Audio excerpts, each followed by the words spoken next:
Hi, welcome to Video Games Revisited. Today we're going to be playing Mr. Do. Now this is a home port of a popular Taito arcade game from 1982. At first glance, this game will almost certainly remind you of Dig Dug, and for good reason. The game revolves around digging tunnels in a solid block and finishing off enemies, which can be done by either attacking them directly or digging under big heavy objects that will fall onto their heads. However, unlike Dig Dug, these heavy items or golden apples can actually be pushed to add an extra element of strategy to fighting your enemies. And instead of the infamous air pump from Dig Dug, Mr. Do is equipped with a bouncing ball, which once fired will bounce off the sides of the tunnels you're in until it hits something, hopefully an enemy. However, if you're unfortunate enough to miss an enemy, the ball will carry on bouncing, leaving you pretty much defenseless if you've got yourself into a dangerous situation. This, combined with the fact that dropping giant golden apples on enemies isn't particularly easy, makes me incredibly grateful it's possible to progress through levels by simply collecting all of the fruit that's dotted around the map. It would have been nice if the game was slightly more balanced in this respect, resulting in you having to kind of weigh up a situation and decide what the best way to clear a level would be, instead of just playing it safe and mopping up all of the fruit. Especially since the developers went to the trouble of giving you extra lives if you kill letter enemies, spelling out the word extra. It's just sad to see a feature like that kind of become irrelevant simply because the combat isn't particularly great. Now, if you're going to be concentrating on getting the fruit, you're going to want to put some distance between you and the enemies, and in the home port this is hampered by one simple difference.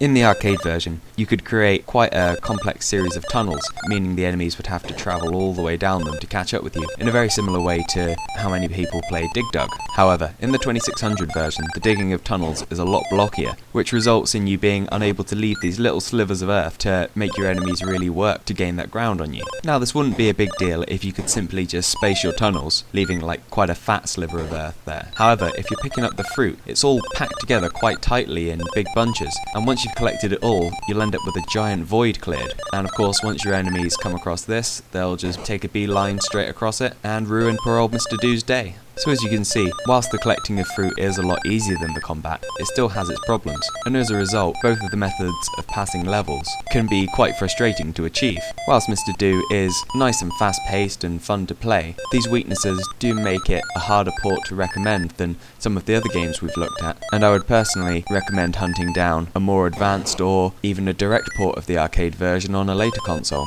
Okay, so that was Mr. Do on the Atari 2600.